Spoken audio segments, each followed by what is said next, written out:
Our darshan this morning is Dr. Stephen Pomerantz. Dr. Pomerantz is a past president of the congregation. Every president has a difficult presidency. You all have unique challenges, unique gifts and blessings. There are many of you here this morning that can attest to that. And we are especially grateful to Steve, who was president during a very difficult time. He was president during the pandemic, once it had started, and essentially he was our pandemic president. I'm sure it was not the presidency that you had imagined, not that it ever is, but it truly wasn't, as you managed to fulfill that role largely off-site and to help us steer through. Steve loves Chizuk Emunah, and he would do anything for the congregation and really anything for people in it. Steve, we look forward to hearing from you this morning.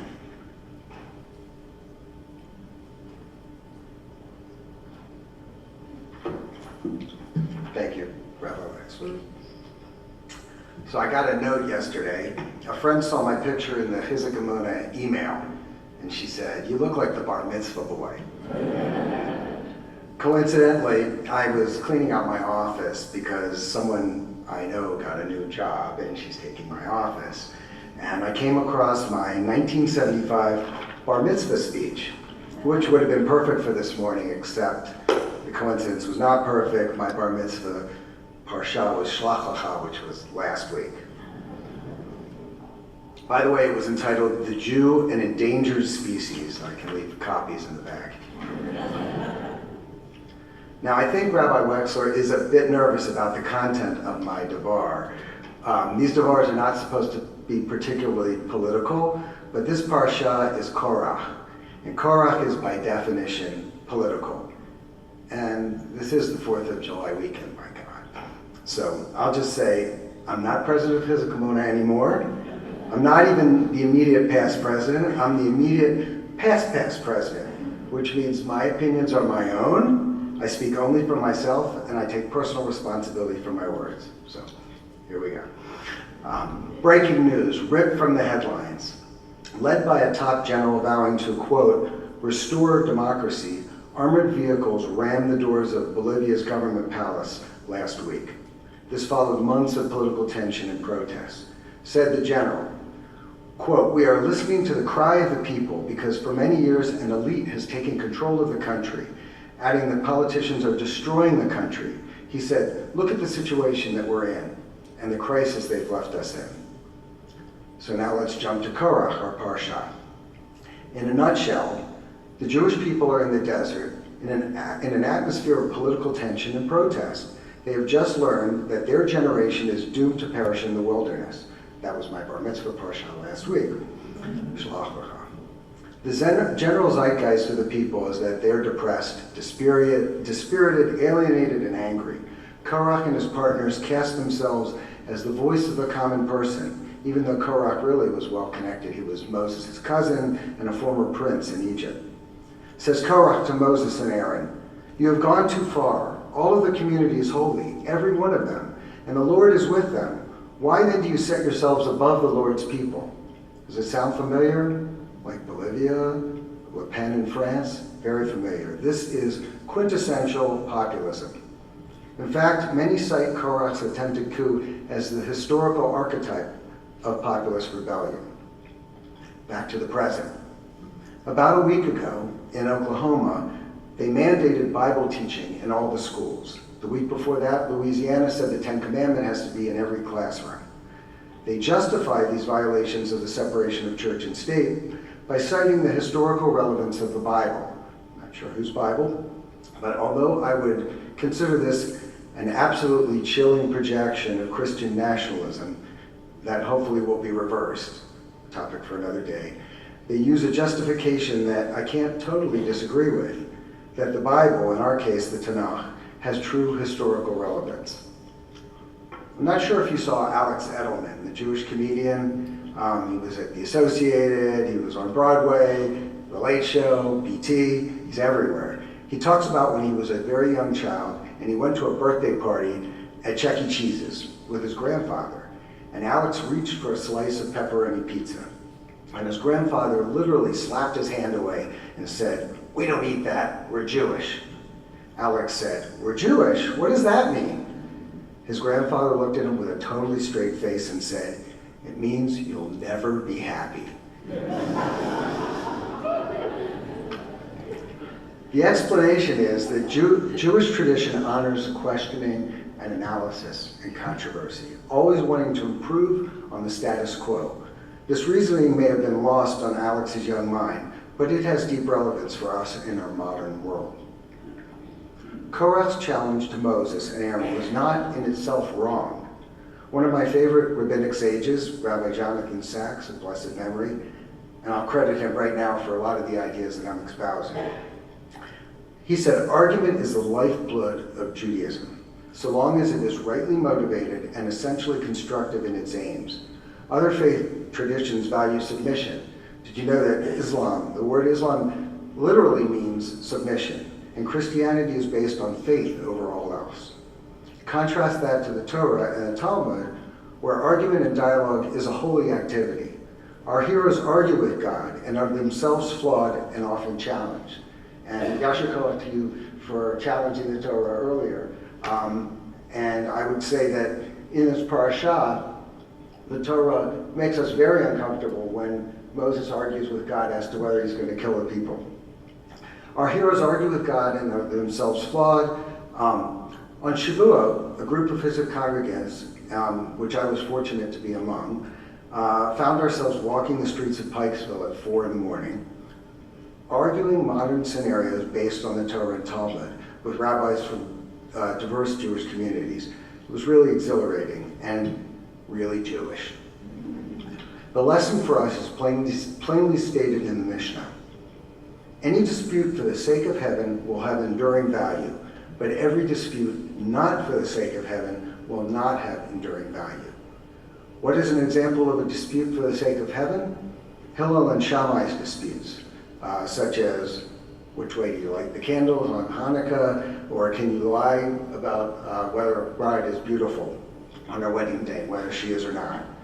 Korach is the prime example cited classically as not for the sake of heaven, but rather for the sake of, well, Korach. And this is the lesson I think we need to keep in mind in times like these. Populism would seem to be a natural fit for Jewish thinking, to challenge the establishment to better our world, Tikkun Olam. But as they say, context matters. The problem is that populism is a petri dish for demagogues. Demagogue, originally Greek for leader of the people, now is English for tyrant. A person who uses persuasive oratory to whip up emotion, appeal to fear, exaggerate danger, and scapegoat outsiders, often drowning out reasoned deliberation and encouraging fanatical popularity. Why is this so attractive to so many? My thought is that human nature for many is naturally inclined to narcissism, competition, and control. As my favorite sage, that would be Pomerantz, frequently says when dealing with community conflicts, everything can be boiled down to a control issue. As far as why people buy into demagogues, who knows? But it has happened repeatedly through history. There must be something in many of us that craves authoritative or parental figures to take control for us and take the anxiety out of decisions by taking decisions out of our hands.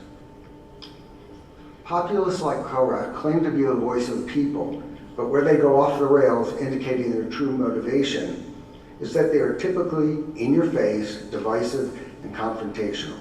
Populists delegitimize foes and roil up those who feel left behind or left out, people who feel threatened by those who populists label as elites and outsiders.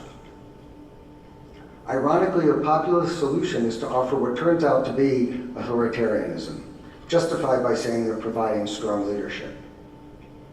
They advertise that strength will bring stability and control in order to restore the rights of the masses. As Rabbi Sachs warns, however, regardless of what form it takes, when populism is on the rise, tyranny is right around the corner.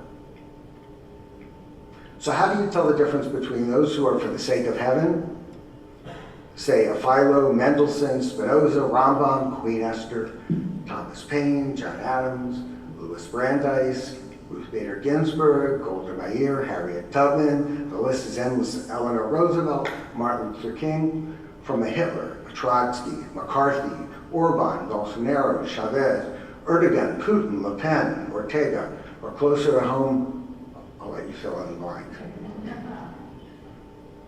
The easiest way to look at is how they do it. They do it by fomenting anger, not collaboration, and by lies, big lies. Sound familiar? Straight out of Mein Kampf. Quote, if you tell a big enough lie and tell it frequently enough, it will be believed. Moses had to defend himself against Korach's attacks, complaining to God, I have not taken so much as a donkey from them, nor have I wronged any of them. Co-conspirators Dathan and Abiram said, isn't it enough that you brought us out of the land flowing with milk and honey to kill us in the desert? Seriously? Our people were slaves in Egypt. How could they possibly believe such an outrageous lie, that Egypt was flowing with milk and honey for the Hebrews? Why people believe big lies is certainly a question for our own time. I can tell you the discussion of how people can believe such big lies and fake news has occupied many of the discussion around our dinner table and those of our friends. I'm guessing the same may be for you.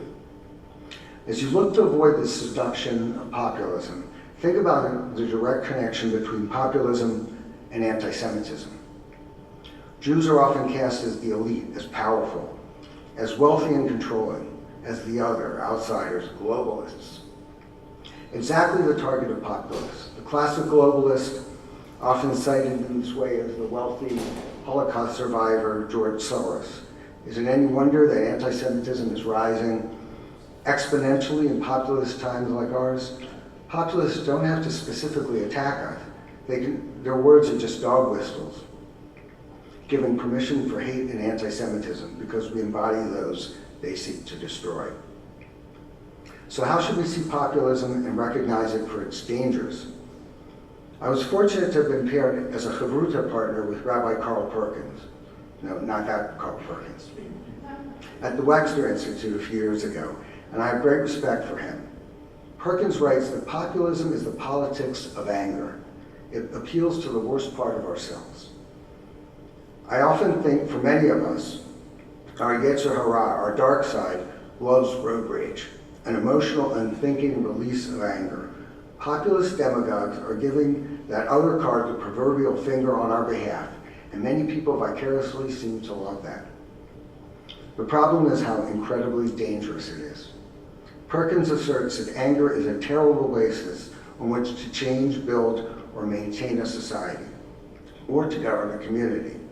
Anger engenders anger and tears us apart and is anti-democratic, all the while claiming to be fostering democracy. In the story of Korach, even after he and 250 of his followers were swallowed up by the earth, the people were so angry they continued to rebel. So let's learn both a general lesson and a specific lesson from Korach. First, a general lesson. The Torah is incredibly prescient, as it is written in Pirkei Avot, and I might add on the spinner out in our playground. Turn it, for everything is in it. I can't help but give another remarkable example of breaking news that was right here in the Torah that's happening right now. Our current leader, with a stutter and probably some other issues, like Moses, who famously had a terrible stammer, may, as they say, have to surrender his keys and not go into the promised land for another term. You can't make this stuff up because they are not coincidences. The lessons from the Torah are truly resonant, timeless, and universal. As far as a specific lesson, let's learn to recognize the seductive nature of populism and how incredibly dangerous it can be to the values that we hold dear. Let's learn not to compromise how we go about advocating for a better world, nor compromise on who we choose to lead us. Shabbat Shalom.